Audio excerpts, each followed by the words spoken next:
The Real ID is a requirement to provide identification for all of those individuals that may need to go ahead and get on an airplane, get on a federal building, secure federal building, or a military installation. It came around after 9/11 to ensure that we didn't have people stealing identity, so it provides a little more protection against identity fraud.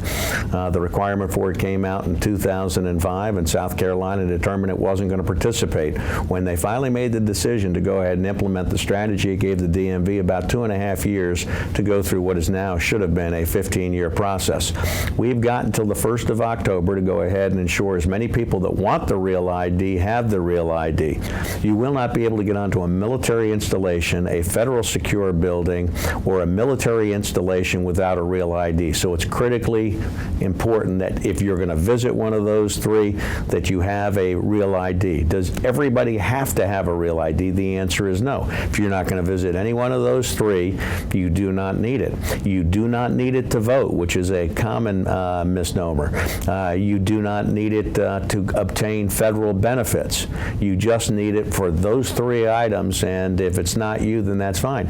You don't need it if you've got a valid passport. You don't need it if you've got a military ID card, because they are Real ID compliant. Okay. In order to get a Real ID, as a minimum, you need a valid birth certificate. You need a Social Security card or a 1099 that from the federal government that has your entire Social Security number, and 2 proofs of address, typically things like utility bills and bank statements. You also have to be able to demonstrate that you have all valid name change requirements. So this is where I call it a sexist bill.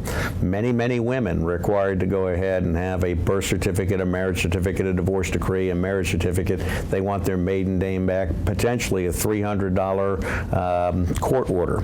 Now, if any of these people that have had multiple name changes have a valid passport, the federal government has allowed us to use the name that is on that valid passport for all the name changes, but you'll still be required to bring in the Social Security card and 2 proofs of address.